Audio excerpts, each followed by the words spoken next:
everyone. Welcome to Elevate, your local resource for connecting with wellness experts and businesses along the Grand Strand. I'm Rachel, health and life coach, and this is my friend and co-host, Nicole Huckabee. Hi, Nikki. Hi, Rachel. As a former news anchor on the Grand Strand, I'm beyond excited to be on this journey with you. So if you're curious about our local resources for holistic wellness living, Elevate Podcast is your go-to resource. On this episode of Elevate, I only see that every day. Somebody comes in and says, my friend says I have to have brand X. They swear by them.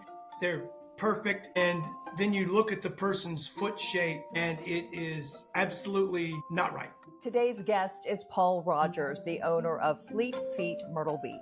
Paul is a West Point graduate with an engineering degree and also holds an MBA from San Jose State. After a successful 30-year career in sales and marketing across the specialty chemical and pharmaceutical industries, Paul and his wife, Kathy, made a bold move in 2016, leaving Southern California to open their Fleet Feet store in Myrtle Beach. A lifelong runner with over 45 years of experience and a certified coach, Paul has helped countless runners and walkers achieve their goals, from first-time 5Ks to Boston Marathon qualifiers. Over the past 9 years, Paul and his team have built Fleet Feet Myrtle Beach into the community's trusted destination for quality footwear, injury prevention, and exceptional customer service.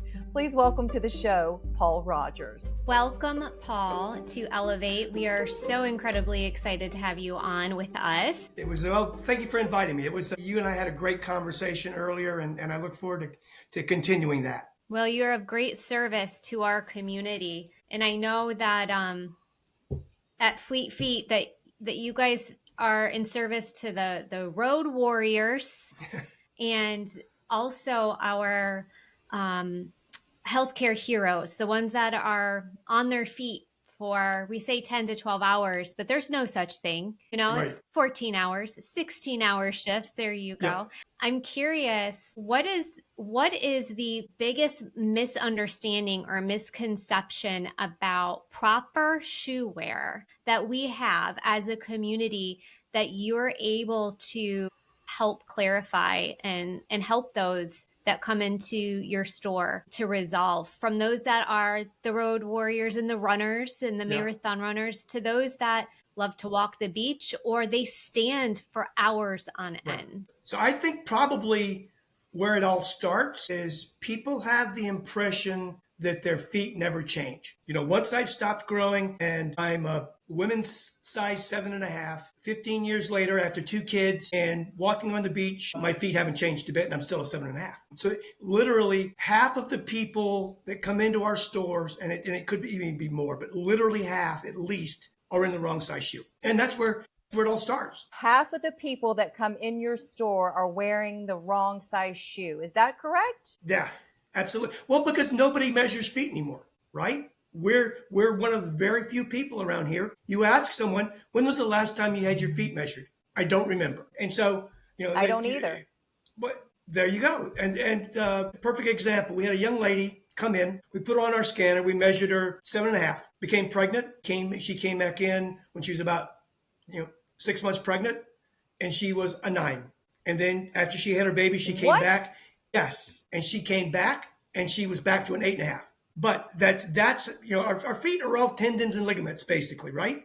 And so they're going to stretch and they're going to flex and they're going to change based on use. What kind of surfaces are you on? What kind of weight change have you had? And those types of things impact it. And quite honestly, there's things like our arches relax, and they sometimes don't relax at the same time. So you'll have a foot that's a 7.5 and a foot that's an 8, and that's typically normal for us. That is such an interesting point, especially with, pregnant women, or even, with different seasons and our bodies change shapes and we gain weight and we lose weight, the laxicity, did I say that right?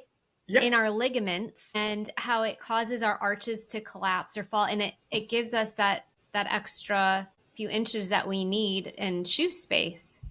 Is that right? So, and you probably saw some of that in your background where you've got somebody that goes through any type Mm-hmm. of weight change.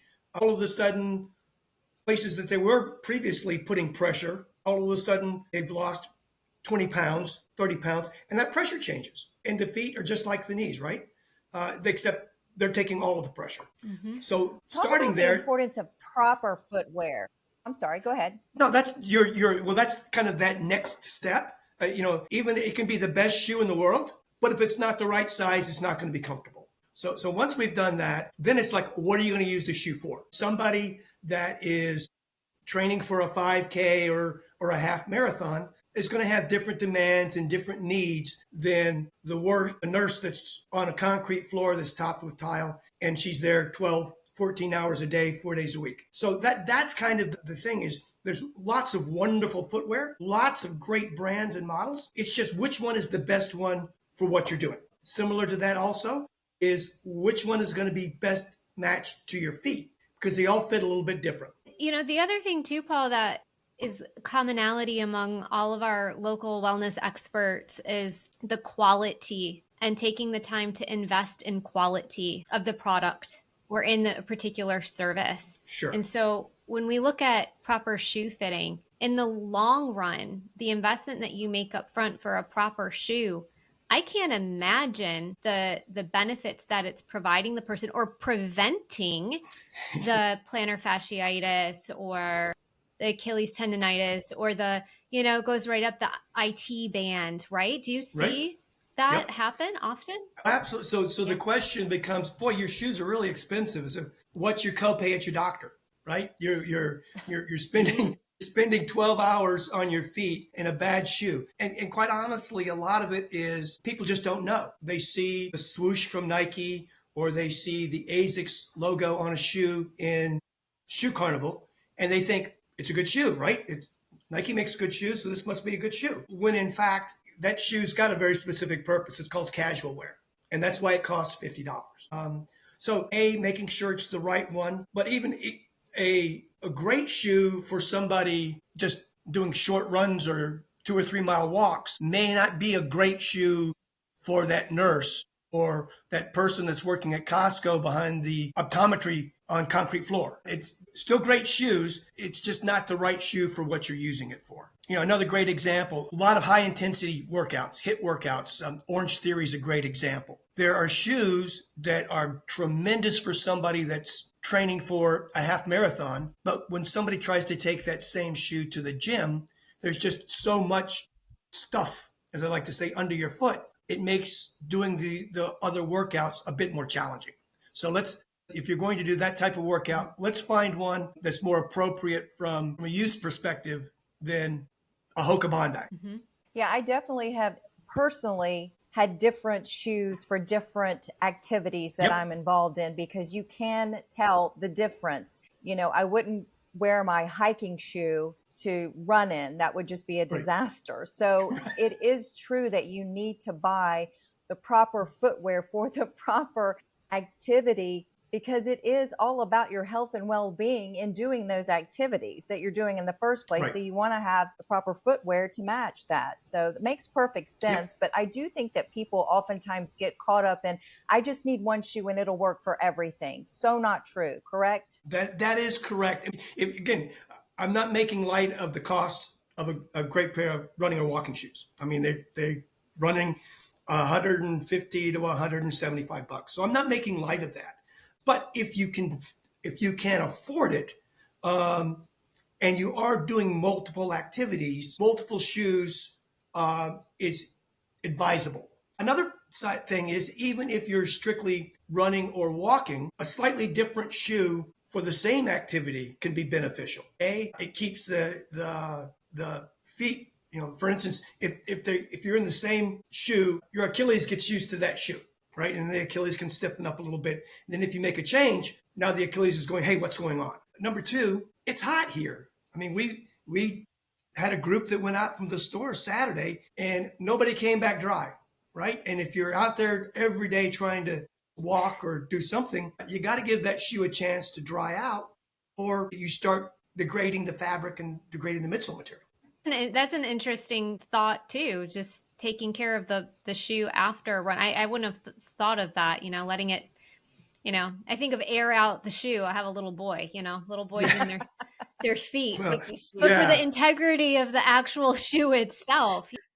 And just listening to But you. don't downplay the impact of the little boy smell, because big boy smells are just as bad. I've got a special place in the patio for my running shoes on Saturday mornings. Yeah. Hey, that's a good little nugget right there. Have a special Yeah. place for your running shoes, Special out of place for your respect for your family. Yes. Yes. Just Well, you know what? We have a lot of beach walkers, beach mhm. goers, beach runners. We're here on the beach. We love the beach. We love Yep. the salt air.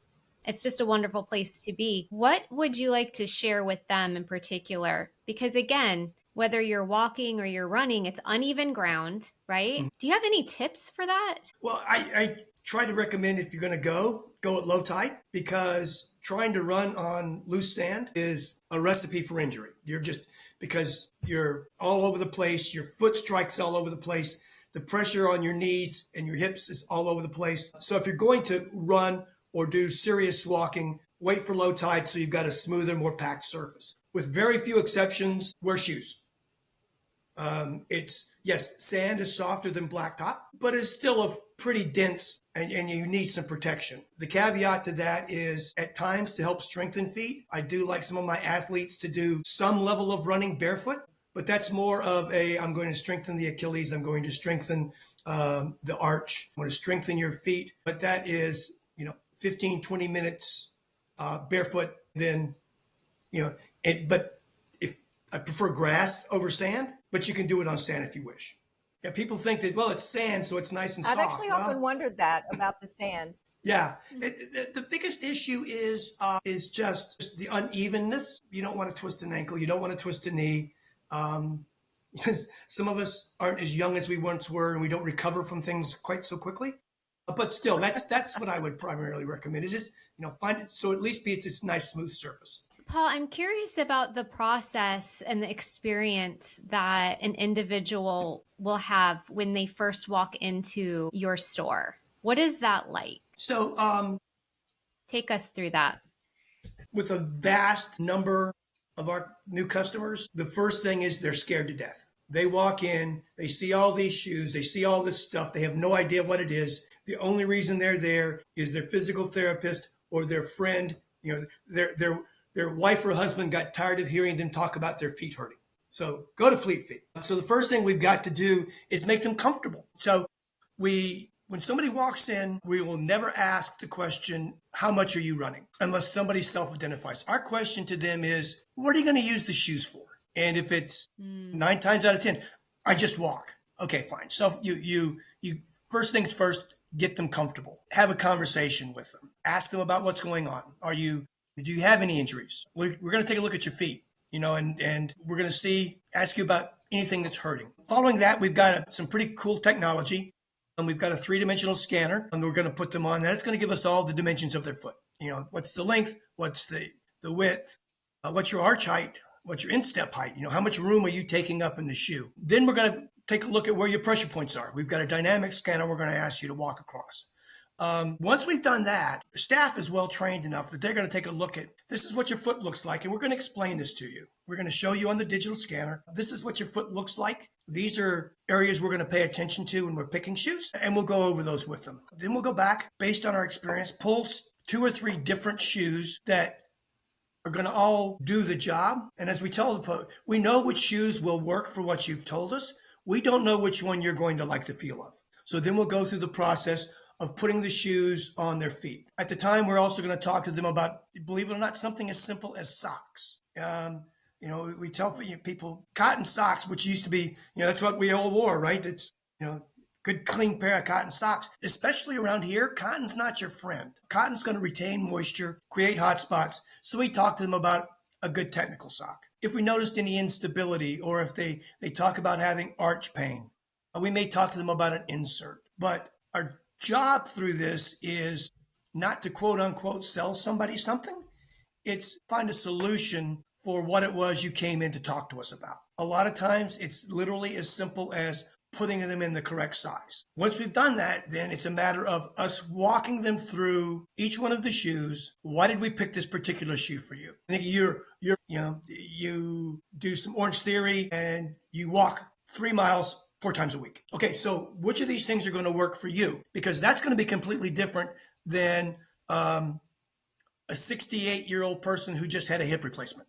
The things that they're going to need are going to be completely different. Right? And we literally see that full gamut, that incredibly active person that's engaging in 3 or 4 different things, and the person that I just had my knee replaced, everything hurts, I need comfort. You know, Paul, what I hear from you is technology is really making the difference for what you offer your customers, and experience in knowing how to effectively help each individual, whatever their needs may be. And that's very specialized. That's not something that you just get from going in a traditional shoe store. So people need to really find the value in what you're offering, because it is very unique, very to the point, very specific for each individual's needs. Because we know in our society today, we are all at different levels of health and well-being, sickness, whatever we do for exercise. So that is phenomenal that you are staying on the cutting edge like that with technology and expertise. Yeah, that's one of the great things about being affiliated with Fleet Feet is they give us access to this stuff. Now, the information from the technology is only as good as the person sitting on the stool applies it. But we used to use the Brannick devices, the metal where you stand on it and measures your feet. And we were pretty good at that. Mm-hmm. This is going to sound silly, but the conversations are so much easier when you can sit down and show someone on an iPad versus describing what you're looking at on a Brannick device. Good, bad, or indifferent, the iPad doesn't lie. According in people's minds, if the iPad said it, it must be so. Most of the time. We still get some pushback. I've been a 7 my whole life. Okay, but anyway. So that's part of it. But one of the things that we really found, especially in our market, is people's feet are wider than normal. And it could be because we walk around barefoot a lot. We spend a lot of time on the sand. But a woman's quote unquote standard width is a B. Around here, women tend more to a high B or a C width. So that's something that we wouldn't have been as accurate on had we not had that technology. And that lets us select, okay, you don't need a wide, you don't need a D-width shoe, but there's some brands that are just a little bit wider in the front, and those fit better. So that's what we're going to bring for you, 2 or 3 of those. Paul, I know how passionate you are about serving the individual and providing them that one-on-one experience to where they walk out and for the first time have relief from the chronic pain they've been experiencing in their feet, or feel like they have more stability and comfort, even if it is to walk, which walking is one of the most beneficial forms of exercise and cardio. I am a walker. I absolutely love it. Love to walk for miles. So whether we're walking or running or serving others and standing for a long time, you've shared with me some exceptional stories about a few of your customers and how they've walked in feeling one way and then walked out feeling completely different. Would you like to share any of those stories with us? Yeah, I mean, there's always we had one poor guy come in probably 2 years after we opened. And his words were, "I don't think you can help me. I think I've just got bad feet." And this is probably one of the most extreme cases of sizing. But the guy came in wearing a 9.5, and he went out in a size 11. He was trying to wear a shoe. Gosh. Yeah, he was trying to wear a shoe. It was a size and a half too small, and he couldn't figure out why his feet hurt. And it was as simple as talking to him and getting him in the correct size. And you've got another situation where my niece, the poor lady's knees hurt, her hips hurt. And the issue was, as we evaluated her, she was significantly overpronating. She had gone to her podiatrist once a few years back. He put her in a custom insert and she didn't like it, so she stopped wearing it.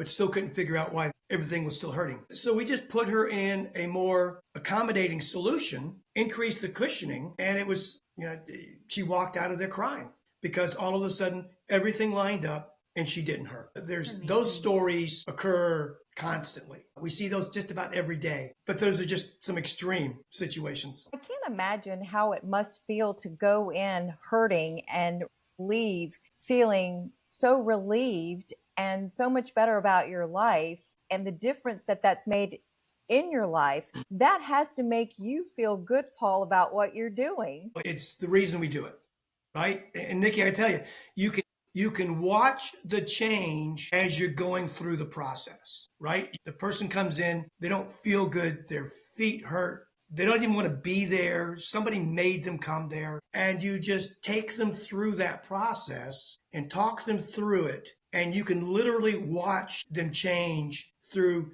how they engage with you. When you start, it's single word answers. Yes, no, I'm okay. But then by the end of it, they're sharing their life story and telling you how wonderful their feet feel and they've never felt like this. And you can just see them start beaming. And you get 2 or 3 of those on a good Saturday and you're feeling pretty good about yourself. What a testimony. What a testimony to know that lives are being changed. I don't think we actually realize until we sit and talk with someone like you, Paul, about our feet are carrying us everywhere. We have to take care of our feet. Not only do we need to make sure they're well groomed and that they're getting checked, but this is the importance of having the correct footwear. You've nailed it. Yeah, and so that's one of the things that we tell people. And we were talking about pricing, right? So there's 2 things you should spend money on: a mattress and shoes, right? Because if your feet hurt or you're not sleeping well, you're not going to have a good day. That is so true. Our feet are our foundation. With my background in physical therapy, I just love how the body works. It's absolutely fascinating. It works as a system. So you were talking about overpronation, which is like, flat feet, right? We have flat feet, how it works all the way up to the next joint, knee pain, hip pain. And sometimes, and as I'm sure you can attest to, resolving the improper shoe with a great quality one can help with the back pain, with the better sleep. It's a foundation for a healthier lifestyle. And that's not just that. We have people coming in, walkers, such as yourself, Rachel, well, I'm only a walker. Okay, well, let's talk about that. How many days a week? Oh, I walk every day. Okay, when you walk, how long are you out there for? At least an hour. So what you're telling me is you're walking between 20 and 25 miles a week. I don't care if you're running or walking. That's a good week. And then they say, well, it's a running shoe, but is it also a good walking shoe? And our response is everything that makes something a good running shoe is as important or more so for a walker. A good cushioned heel, some runners never hit their heel, right? They're on their forefoot and off they go. Everybody that walks is hitting that heel. So you've got to have a good cushion heel. So you figure somebody's doing 3 miles, what's that? 10 to 12,000 steps. Every one of those steps, that heel is hitting. So you better have some good cushioning underneath that. Lightweight, breathable, comfortable. Yeah, and the other thing too is I have a lot of SI pain. That's like the low part of your back just feels achy. I think I sleep all funky and it throws my SI out, right?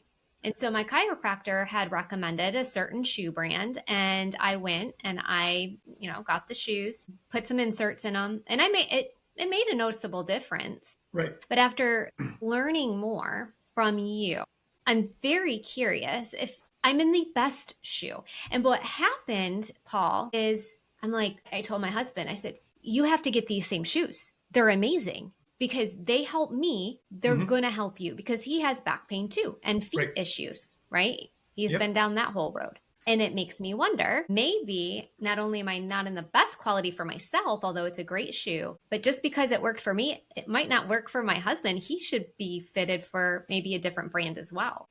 I only see that every day. Somebody comes in and says, my friend says I have to have brand X. They swear by them. They're perfect. And then you look at the person's foot shape and it is absolutely not right. Not to disparage any of our medical partners, but there are some physicians who have people come in with a list of shoes that they want them to wear. The only issue is the list is about 3 or 4 years old. So none of the shoes that are on their list even exist anymore. And here recently, with all of the upgrades and the few shoe technology, they're not even in the same zip code. So, that's a real challenge. You're trying to explain to the person, I understand what your doctor or your PT is trying to tell you, but the reality is this isn't good. So come in, because what's going to work for you, Rachel, may not even be close to being what's best for your husband. Yeah. Or for my friends. Just from the physical therapy world too, I can speak to that. We would always have our patients ask us, what shoes are you wearing? What brand do you recommend? Right. And while we're experts in, your physical health in a different way, and we know of quality shoes, the best thing that we can do is refer them to you. Yes. Absolutely. And I spend a lot of time. Proper shoe fitting. Yeah. I spend a lot of time marketing, not, to particularly the PT community. Mm-hmm. They're going to go, look, you need this and this, go see them. They're going to make sure it's the right thing for you. Maybe it's footwear. Maybe it's a knee sleeve to offer some support as a knee heals from a meniscus injury. Maybe it's an insert because they need a little extra support. And that's the other thing, is that not everybody, quote unquote, needs an insert, but just about everybody can find some comfort from it. Just has to be the right one. Paul, I know one thing that you're concerned about and you try to help people understand is about plantar fasciitis. Talk about that and what causes it, because you see a lot of that in your business. We do. I've had some podiatrist friend explain to us that 95% of plantar fasciitis, and for those that aren't aware, it's an inflammation of the plantar fascia. It typically displays at the heel. You put pressure on it, you stretch the plantar fascia, and it causes pain. He told that 95% of the plantar fasciitis cases is caused by something as simple as tight calves. The calf muscles, particularly the lower calf muscles, start tightening up, and they're going to impact you in one of two ways. It's going to impact you in the Achilles tendon, or it's going to impact you in the plantar fascia. So when people come in, we try to get after this 2 or 3 ways, right? There's specific things that you can do to address the symptoms of the plantar fasciitis itself. Inserts, massage balls, socks that will keep the foot dorsiflexed as you sleep so you don't wake up with a contracted plantar fascia. But we also talk to them about, all right, let's check your calf muscles. And you can show them how tight they are and where there are trigger points inside those, that if we can get after those and get the calves loosened up, maybe the plantar fasciitis goes away. Because that's the biggest thing that happens a lot of times, is people will go through all of the work to make the initial pain go away and then go, whew, that's done, and stop, and then it comes right back. So getting after the root cause is one of those things that helps keep it away. It's always about the root cause and not just treating the symptom. Yeah, as Rachel will attest, I wonder how the cause many... is typically upstream. Yeah. Yeah. I wonder how many of those that you see, women that wear heels all day, come in tight calves with plantar fasciitis. Yeah. Awful.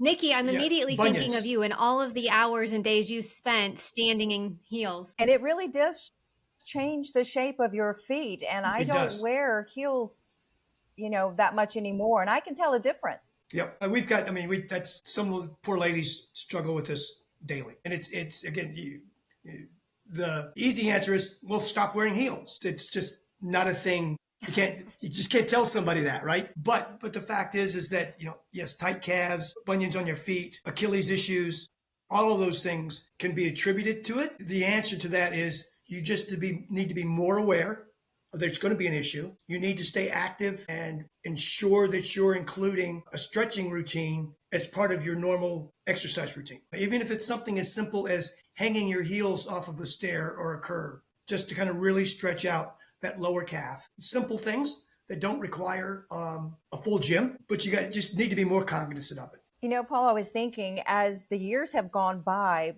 people in the workplace, women in the workplace that have been wearing these heels all day long have transitioned into more casual shoes throughout the day and then slipping on the heels as needed. I became one of those. So I would think that that has played a role in your business as well. People coming to you to get those comfortable, sneakers, athletic shoes during the Yep. day, and then slipping the heels on later. Have you Yeah. seen a Well, it, difference in people coming into the shop because of that? well, so that's the beauty of being at the beach, right? There's a lot of we can get away with being a bit less casual. I mean, a bit more casual. The more casual attire in corporate America is becoming more of a thing. I mean, I kind of watched that from my time over the years. Where it went from coat and tie every day to maybe just a tie to open collar shirt to so on.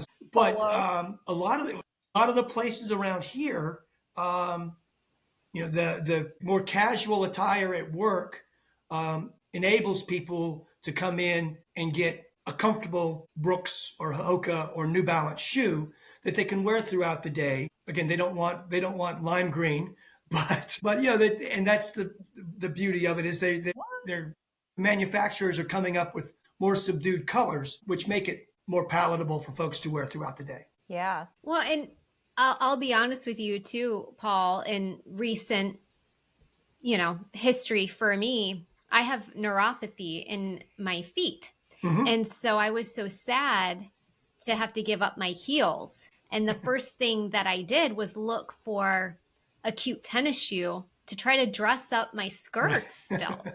So to your point, I really do think that you can dress up a good outfit with a good pair of shoes from Fleet Feet still and be comfortable and Yeah, functional all the same. I laughingly tell people, when they talk about how their shoes look, I said I've never heard someone say my feet are killing me, but my shoes sure are cute, right? There's your headline, Paul. There it is. Paul, do you provide, this is a dual question, do you provide running coaching for children and shoe wear for children as well? Because generationally, our kids are at the fields 6 days a week. They're running. Their sports are very they travel for sports now. Right. They're always out there, very active. Are you starting to serve that clientele as well and fit children? Yeah, so we've always fit children. Family comes in and they want to make sure because we think it's important. We may not have had the shoe for the child, but we think it's important that the parent understands A, what's going on with their child's feet, B, what's the proper size, right? And we've had a source that we trusted that was into the kids shoe, and we would refer folks to them. Unfortunately, that store closed. So we're now in the evaluation phase of, do we bring in kids shoes? What does that look like? Now, as far as while I do coach, I lead our training programs. I haven't, there's two or three places that do have specific programs for kids. The city's got a couple of great programs. There's some of the schools that are developing either Girls on the Run program or other running programs in the school. And we find it better to support those programs.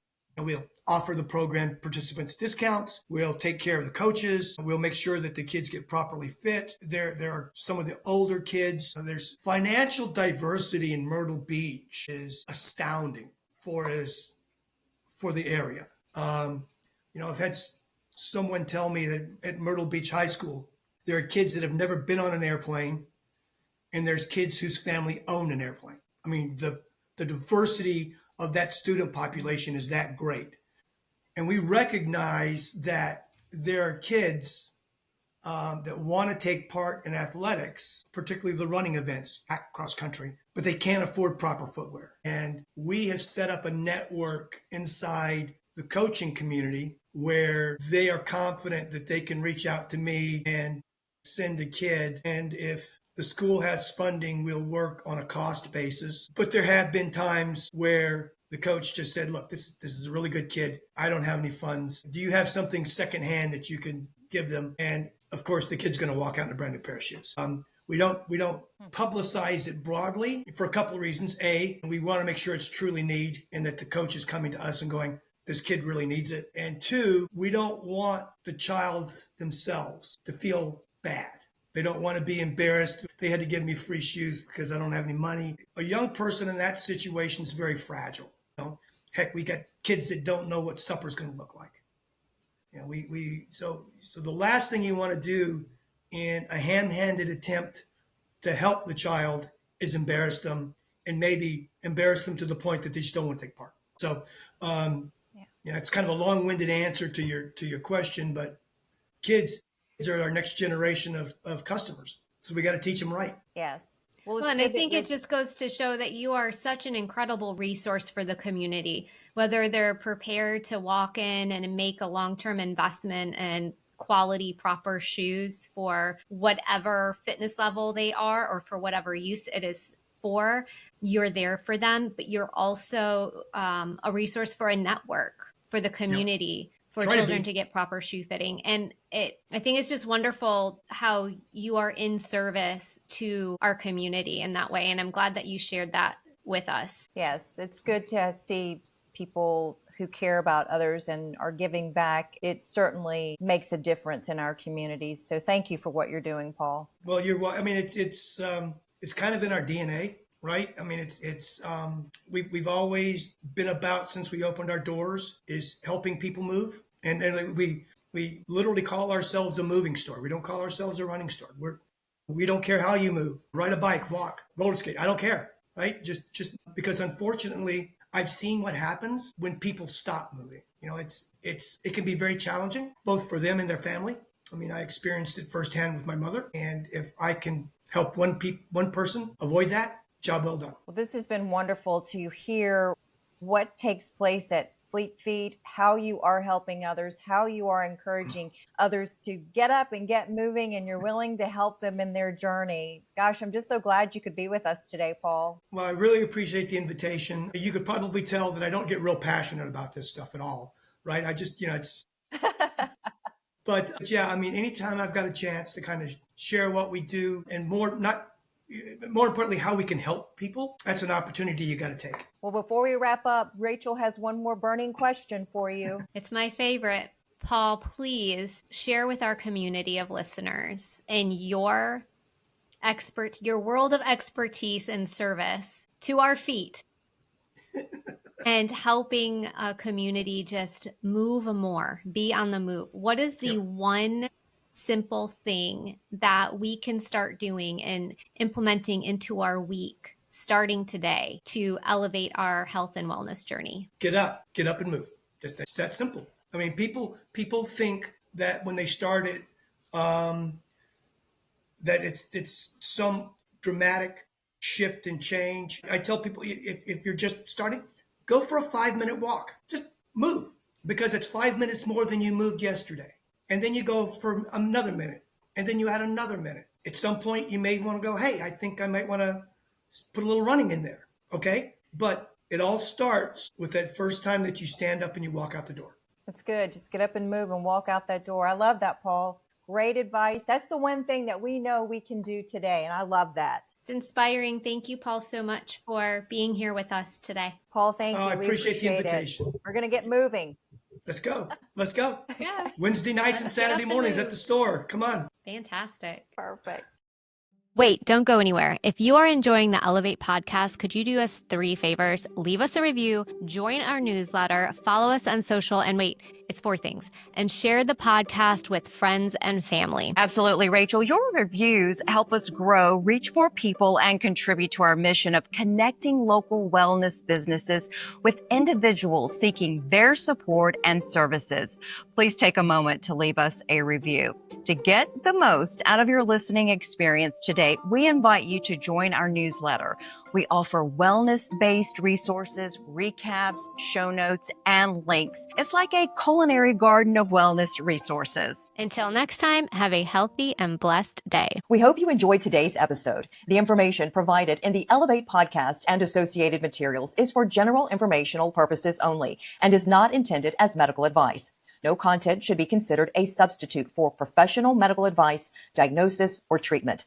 Always seek the advice of your physician or other qualified health provider with any questions you may have regarding a medical condition or treatment.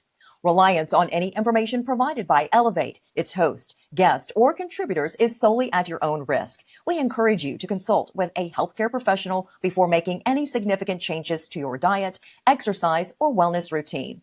Ultimately, your health and well-being are unique to you, and it's important to make informed decisions based on your individual needs.